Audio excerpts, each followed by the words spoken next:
UP में निकाय चुनाव ओबीसी आरक्षण पर टिका हुआ है। हाई कोर्ट के फैसले के बाद राज्य सरकार सुप्रीम कोर्ट पहुंच चुकी है और योगी सरकार का साफ कहना है कि बिना आरक्षण चुनाव नहीं होगा।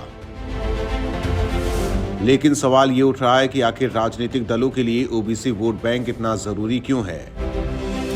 दरअसल लोकसभा की 543 सीटों में से 193 सीटों पर ओबीसी अहम भूमिका में होते हैं, जबकि दलित मतदाताओं की भी अच्छी संख्या है।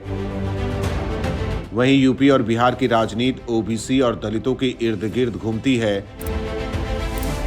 बीजेपी की कोशिश ओबीसी आरक्षण के जरिए यूपी में अपनी पकड़ मजबूत करनी है, तो समाजवादी पार्टी और बीएसपी एससी और ओबीसी दोनों वर्ग को साधने में जुटी है। कांग्रेस की बात करें तो कांग्रेस ओबीसी नेताओं को अपने संगठन में जगह देने की तैयारी में है। चूंकि यूपी में लोकसभा की 80 सीटें हैं, इसलिए सभी दल ओबीसी हितैषी बनने की कोशिश में जुटे हैं। समाजवादी पार्टी प्रमुख अखिलेश यादव ने बीजेपी पर दलितों का आरक्षण छीनने का आरोप लगाया है, जबकि मायावती भी कई बार बीजेपी पर निशाना साध चुकी हैं।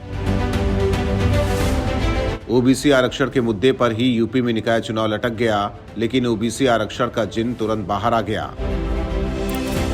इसके बाद से विपक्षी दल बीजेपी को पिछड़ी जातियों का विरोधी करार देने में जुटे हैं। वहीं यूपी की बात करें तो यूपी में सत्ता की चाबी पिछड़ी जातियों के हाथ में है। यूपी में पिछड़ी जातियों की कुल आबादी का 52% हिस्सा है, लेकिन 90 के दशक के बाद से देश में ओबीसी सियासत तेज हुई है। इसके बाद से यूपी में मुलायम सिंह यादव, कल्याण सिंह सहित कई बड़े नेता सामने आए थे। इस समय भी हर पार्टी के पास पिछड़ी जात के नेताओं की मजबूत हिस्सेदारी है। अब हाईकोर्ट के आदेश के बाद सवाल ये भी उठ रहा है कि क्या सत्ताधारी पार्टी से कोई चूक हुई है या ओबीसी आरक्षण को लेकर कहानी कुछ अलग है।